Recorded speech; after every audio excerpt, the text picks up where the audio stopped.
The eminence in Shadow episode 5 की starting में हम लोग देखते हैं जीनोन और एलेक्सिया एक दूसरे से लड़ रहे होते हैं। तभी वहाँ पर कागनो आ जाता है। जीनोन कागनो के काले कपड़े देखकर उसे कहता है कि क्या तुम वही स्ट्रे डॉग हो जो कि कल्ट के मेंबर को हाल फिलहाल में मार रहा है। तो कागनो कहता है मेरा नाम है शैडो, मैं शैडो में रहकर शैडो को हंट करता हूँ। तो जीनोन शैडो से कहता है लगता है तुम अपने आप को ज्यादा स्ट्रॉन्ग समझने लगे हो हमारे कुछ वीक फैकल्टी के मेंबर को हराने के बाद। लेकिन तुम्हें मैं बता दूं कि जिन बेसिस को तुमने हराया था वहाँ पर हमारा कोई भी कोर मेंबर नहीं था और तुम्हें देखकर लगता है कि तुम वो डरपोक लोग हो जो कि वीक मिनियंस के ऊपर हमला करते हैं। ये सुनकर शैडो कहता है हम जिसे भी मारे कहीं पर भी मारे रिजल्ट सेम ही रहता है। और अब जीनोन शैडो से कहते हैं कि आज तुम्हारे लिए काफी बुरी बात है क्योंकि तुम्हारे सामने कल्ट का एक कोर मेंबर खड़ा है। जीनोन अपनी स्वॉर्ड को तैयार करके शैडो से कहते हैं कि आज तुम्हें मैं हंट करूंगा। मैं हूँ जीनोन ग्रिफे जो कि फ्यूचर में राउंड का 12 स्टेट मेंबर होने वाला हूँ। और अब जीनोन शैडो के ऊपर हमला करते हुए कहता है कि नाइट ऑफ राउंड होने के नाते मैं तुम्हारी लाइफ यहीं पर ले लूंगा। जीनोन के अटैक की वजह से वहाँ पर पूरी जगह पर डस्ट हो जाती है। जब एलेक्सिया देखती है वो काफी ज्यादा हैरान हो जाती है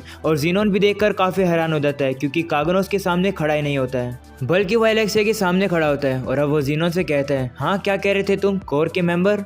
और अब हमें शहर का सीन दिखाया जाता है जहाँ पर सभी लोगों को सेफ्टी पर पहुंचाया जाता है। तभी वहाँ पर वो काफी बड़ा क्रिएचर आ जाता है जो कि पूरी जगह पर अफरा तफरी मचा रहा होता है। कोई भी नाइट्स मिलकर भी इस क्रिएचर के ऊपर हल्का सा भी डैमेज नहीं दे पा रहे होते हैं बल्कि वो क्रिएचर ही इन्हीं के ऊपर हमला करके इन्हें दूर फेंक देता है। वही हमें दिखाया जाता है कि उस क्रिएचर की वजह से काफी सारे लोग जख्मी हो चुके हैं। तभी वहाँ पर प्रिंसेस आयरिस आ जाती है जो कि उस क्रिएचर के ऊपर हमला करके उसे चोट पहुंचा देती है। बाकी नाइट्स आयरिस को देखकर खुश हो जाते हैं कि फाइनली आयरिस आ गई है। वहीं आयरिस उनसे कहती है कि जख्मी को जल्दी ट्रीट करो और तभी सभी लोग देखते हैं कि वो क्रिएचर अपने आप को हील कर लेता है। बाकी खड़े नाइट्स कहते हैं कि क्या ये मजाक चल रहा है, ये अपने आप को हील भी कर सकता है। इसके ऊपर प्रिंसेस आयरिस ने हमला किया था। इतने में ही वो क्रिएचर आयरिस के ऊपर हमला कर देता है। तो आयरिस अपनी स्वॉर्ड टेक्निक का यूज करके उसे उसके हाथ को काट देती है और अपनी पावर से उसे धक्का मार के दीवार के पास फेंक देती है। वो क्रिएचर भी काफी जल्दी उठ जाता है और अपने हाथ को रीजनरेट कर देता है। आयरिस ये देखकर कहती है तो तुम इसे भी हील कर सकते हो और अगर ऐसा है तो मुझे तुम्हारे इतने छोटे छोटे टुकड़े करने होंगे कि तुम अपने आप को रीजनरेट नहीं कर पाओगे। और अब आयरिस अपनी पावर को यूज करके उस क्रिएचर के ऊपर काफी ज्यादा डैमेज कर रही होती है। तभी अचानक से बीच में अल्फा आ जाती है और उनके बीच की लड़ाई को रुका लेती है। और अब अल्फा आयरिस से कहती है कि क्या तुम देख नहीं सकती हो, तुम इस क्रिएचर को और भी ज्यादा सफर करा रही हो। आयरिस चिल्लाकर उससे कहती है कि तुम कौन हो, जिस पर अल्फा कहती है मेरा नाम अल्फा है। वो क्रिएचर अब अल्फा के ऊपर अटैक कर देता है तो अल्फा उसके अटैक को बचकर आसमान में जाकर उसके ऊपर हमला करती है और उससे कहती है कि मुझे पता है तुम्हें काफी ज्यादा सफर करना पड़ रहा है लेकिन अब से तुम और ज्यादा सफर नहीं करूंगी। ऐसा बोलकर वो उस क्रिएचर के ऊपर हमला कर देती है। वो अटैक में से काफी तेज ब्लू लाइट निकलती है जिससे कि वो क्रिएचर वहां से गायब हो जाता है। वहीं आयरिस काफी ज्यादा हैरान खड़ी रहती है और अब हम लोग देखते हैं कि वो क्रिएचर एक लड़की के अंदर कन्वर्ट हो जाता है। और अब अल्फा को उस लड़की के पास से एक पेंडेंट मिलता है जो कि वो उसको उठा लेती है और वहां से जाने लगती है लेकिन आयरिस उसको रोक लेती है। और अब अल्फा आयरिस से कहते हैं कि तुम बैठकर सिर्फ शो को एंजॉय करो और एक अच्छी ऑडियंस बने रहो, हम शैडो गार्डन है और तुम हमारे रास्ते में मत आना। ऐसा बोलकर अल्फा वहां से चली जाती है। और अब आयरिस को एक धमाका दिखता है जिसको देखकर वो कहती है कि क्या ये हर जगह पर हो रहा है। और वो मन में कहने लगती है कि एलेक्सिया आखिरकार तुम हो कहाँ। फिर से हमें जीनोन और शैडो की फाइट दिखाई जाती है जहाँ पर शैडो जीनोन को काफी अच्छा मुकाबला दे रहा होता है। जीनोन भी शैडो से कहता है मैंने तुम्हें अंडर एस्टिमेट किया, अब मैं देख पा रहा हूँ कि आखिरकार तुमने उन स्मॉल बेसिस को कैसे डिस्ट्रॉय किया, लेकिन अब मुझे तुम्हें दिखाने दो राउंड्स के फ्यूचर नाइट की पावर को। जीनोन के अंदर से काफी डार्क मैजिकल एनर्जी निकलने लगती है। एलेक्सिया भी देखकर हैरान होकर कहती है कि ये तो काफी ज्यादा मैजिकल एनर्जी है। जीनोन शैडो के ऊपर हमला कर देता है और शैडो भी थोड़ा पीछे धकेल जाता है जिसके बाद जीनोन फुल स्ट्रेंथ के साथ शैडो के ऊपर स्ट्राइक करता है लेकिन शैडो से काफी इजीली से रोक लेता है। शैडो जीनोन से काफी ज्यादा तेज होता है और वो अब जाकर जीनोन के पीछे हमला करता है जिससे कि जीनोन पानी में गिर जाता है। एलेक्सिया भी देखकर कहती है कि ये शैडो तो काफी ज्यादा स्ट्रॉन्ग है। अब जीनोन उठ ही नहीं पा रहा होता है तो शैडो अपनी स्वॉर्ड को उसकी गर्दन पर रखकर कहता है क्या हुआ फ्यूचर राउंड्स, मेरे ऊपर हमला नहीं करोगे। जीनोन काफी गुस्से में आता है और वो शैडो के ऊपर हमला करने लगता है। शैडो भी अपने स्वॉर्ड से जीनोन के हर अटैक को डॉज करता है और वो एक दूसरे के साथ स्वॉर्ड अटैक करते रहते हैं और वो उसकी वजह से काफी ज्यादा सोनिक वेव आती रहती है जिसकी वजह से वो जगह भी टूटनी शुरू हो जाती है। एलेक्सिया शैडो के फैंसी स्टाइल को देखकर कहती है कि ये तो काफी ज्यादा एक्सीलेंट है, यानी उससे भी ज्यादा एक्सीलेंट। लेकिन वो देख पाई होती है कि शैडो के फैंसी स्टाइल काफी ज्यादा ऑर्डिनरी है। ये स्टाइल बिल्कुल वैसा है जब मैं छोटी थी मैं ऐसा ही स्टाइल ड्रीम किया करती थी।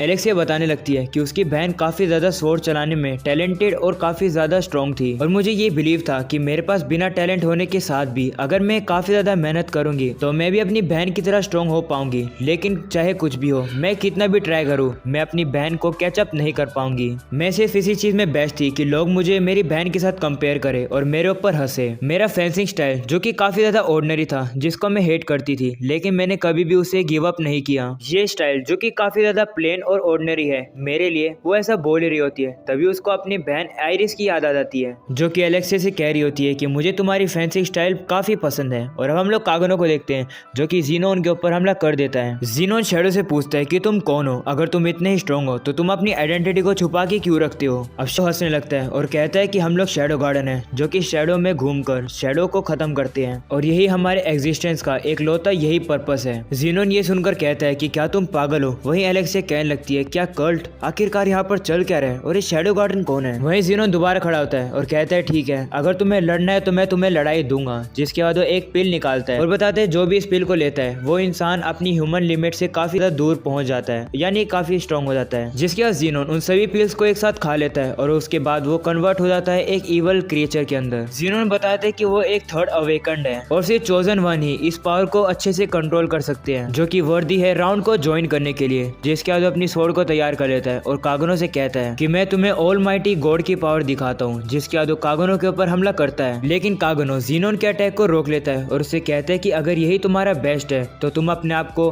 ऑल माइटी क्लेम मत करो। और अब कागनो ज़ीनोन को काफी ज्यादा पंचेस मारने लगता है और उसे जमीन पर गिरा देता है और उसे कहता है कि तुम अपनी मांगी हुई स्ट्रेंथ से कभी भी ऑल माइटी नेस के रास्ते पर नहीं जा सकते हो। जिसके बाद शैडो के अंदर से काफी ज्यादा तेज पर्पल लाइट निकलने लगती है। शैडो ज़ीनोन से कहता है कि खेलने का टाइम अब खत्म हो चुका और वो बैरियर सा एक बना देता है, जो कि एलेक्सिया के पास जाकर ही रुक जाता है। ज़ीनोन ये देखकर डर जाता है और कहता है कि क्या ये मैजिक है? लेकिन अगर ये मैजिक है तो एक सिंगल पर्सन कभी भी इतना मैजिक यूज नहीं कर सकता है। तो शैडो से अपनी कहानी बताता है कि एक समय पर एक ऐसा इंसान हुआ करता था जो कि ऐसी पावर चाहता था कि न्यूक्लियर बॉम्ब भी उसका कुछ ना बिगाड़ पाए। उसने काफी ट्रेनिंग करके अपने मसल और अपने माइंड को डेवलप किया, लेकिन उसकी ऊंचाइयों की भी एक लिमिट थी, लेकिन वो कभी भी हार नहीं मान सकता था। और आखिरी में काफी ट्रेनिंग करने के बाद मैं एक ऐसे सोल्यूशन पर आया कि अगर मुझे न्यूक्लियर के एक्सप्लोजन से वेपोराइज नहीं होना तो मुझे खुद ही एक न्यूक्लियर बनना होगा। ज़ीनोन खड़ा होता है और शैडो से कहता है तुम्हारा दिमाग खराब हो गया है। जिसके बाद वो अपनी स्वॉर्ड से शैडो के ऊपर हमला करता है, लेकिन उसकी स्वॉर्ड ही टूट जाती है। और अब कागनो से कहता है मैं तुम्हें दिखाता हूँ ऑल माइटी गॉड की पावर क्या होती है। कागनो अपनी तलवार को ऊपर करता है और कहता है आई एम एटॉमिक। और अब कागनो के अटैक की वजह से काफी बड़ा एक्सप्लोजन हो जाता है और काफी ज्यादा व्हाइट लाइट निकलने लगती है। वो ब्लास्ट जमीन से निकलकर आसमान की तरफ जाने लगता है। अल्फा और बाकी शैडो गार्डन के लोग भी ये सब चीज को देखते हैं। एलेक्सिया इस रोशनी को देखकर कहती है कि आखिरकार ये है क्या, और उसके बाद वो एलेक्सिया को ढूंढने के लिए चली जाती है। जिसके बाद वो ब्लास्ट खत्म हो जाता है और वहाँ पर एक काफी बड़ा गड्ढा सा बन जाता है। एलेक्सिया इतनी खतरनाक पावर और इतने बड़े गड्ढे को देखकर कुछ कह ही नहीं पा रही होती है। तभी एलेक्सिया जमीन पर पड़ी हुई एक स्वॉर्ड को उठाकर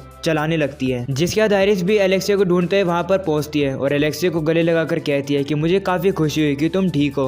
और एलेक्सिया भी उसे गले लगाकर कहती है मैं ठीक हूँ, थैंक यू। जिसके बाद हम लोग देखते हैं कागनो और एलेक्सिया एक साथ होते हैं और एलेक्सिया कागनो से कहती है तो ये केस पब्लिक के नजरों में सॉल्व हो चुका है। कागनो कहते हैं ये तो काफी कूल बात है और वो वहाँ से जाने लगता है, लेकिन एलेक्सिया उसको रोक लेती है। वो कागनो से कहती है कि मुझे तुमसे कोई बात करनी है। हम लोग काफी समय से ऐसा एक्टिंग कर रहे थे कि हम लोग रिलेशनशिप में हैं और इस घटना के दौरान ज़ीनोन भी मर गया। और अब एलेक्सिया कागनो से शर्माते हुए कहती है कि अगर तुम इंटरेस्टेड हो तो क्या हम लोग अपने रिलेशनशिप को बिना एक्टिंग किए चला सकते हैं। शुरुआत में तो लगता है कागनो हाँ करने वाला है, लेकिन वो उसे मना कर देता है। तो एलेक्सिया सबसे पहले शॉक हो जाती है, लेकिन उसके बाद वो स्माइल करती है और हमें एक तलवार की आवाज़ दिखाई जाती है और हमें दीवार पे खून के छींटे दिखाए जाते हैं जो कि कागनो के होते हैं। और अब कागनो बताता है कि ये खून स्कूल की बिल्डिंग में एक बंदे ने डिस्कवर कर लिया, लेकिन वहाँ पर किसी की भी बॉडी नहीं मिली और ना ही वहाँ पर कोई स्टूडेंट मिसिंग हुआ या फिर किसी को इंजरी हुई थी और पता नहीं लग पाया कि ये खून किसका है। इसलिए इस इंसिडेंट को स्कूल की 7 मिस्ट्री के अंदर डाल दिया गया। जिसके बाद हम लोग शैडो गार्डन के कुछ मेंबर को देखते हैं जो कि शैडो की तारीफ करके कह रहे होते हैं कि शैडो कितना ज्यादा स्ट्रॉन्ग है और वो लोग बताते हैं कि ज़ेनोन एवोपरेट हो गया बिना किसी ट्रेस के। जिसके बाद उन्हें एक रिपोर्ट मिलती है कि जेटा को एक टारगेट मिला है और वो उसके इन्वेस्टिगेशन के लिए जा रही है। और ईता से भी एक रिसर्च रिपोर्ट मिली है जो कि काफी स्मूथली चल रही है। और एक और रिपोर्ट उन्हें पता चलती है जिसमें कि कुछ लोग मिलकर शैडो गार्डन का नाम यूज कर रहे हैं और अलग अलग काम करे जा रहे हैं। बाकी लोग भी कहने लगते हैं कि वो सभी लोग पागल है कि हमारा नाम वो लोग यूज कर रहे हैं, और बाकी मेंबर्स भी कहने लगते हैं कि ये लोग हमसे बचकर नहीं जा पाएंगे। जिसके बाद हमें आयरिस को दिखाया जाता है जो कि कुछ नाइट को कहती है कि कल्ट ऑफ डियाब्लो और शैडो गार्डन हमारी पहुंच से काफी ज्यादा दूर कुछ ना कुछ काम कर रहे हैं। तो एक नाइट आयरिस से पूछते कि क्या तुम्हें नाइट्स पर भी शक है, जिस पर आयरिस कहती है हाँ, जीनोन की तरह ही और कोई नाइट भी कल्ट की तरफ मिला हो सकता है। जिसके बाद आयरिस उन दोनों को न्यू इन्वेस्टिगेशन टीम का मेंबर बना देती है और वो लोग भी कहते हैं हम लोग काफी ज्यादा होनर होंगे आपके लिए काम करने के लिए, और वो लोग भी मान जाते हैं। जिसके बाद आयरिस उन्हें एक क्लू दिखाती है और बताती है कि हमें सबसे पहले इस चीज का कुछ करना होगा, इसके बारे में हमें कुछ ढूंढना होगा। इसके बाद हम लोग देखते हैं कि आयरिस जिस चीज के बारे में बात कर रही होती है एक लड़की उसी के बारे में बुक में पढ़ रही होती है और उसका ध्यान नहीं होता है। तभी वो जाकर एक बंदे से टकरा जाती है और गिर जाती है और हमें पता चलता है कि वो लड़का कागनो होता है जो कि पूरी तरीके से खून में लिपटा हुआ है। कागनो अपना हाथ आगे करके कहता है कि क्या तुम ठीक हो। वो लड़की थोड़ा ब्लश करती है और अपना हाथ आगे बढ़ाती है और उनके बीच में थोड़ा बहुत प्यार की चीज दिखाई जाती है और हो जाता है यहीं पर एपिसोड खत्म। तो मिलते हैं इसके नेक्स्ट एपिसोड में, जरूर से सब्सक्राइब करके जाना चैनल को।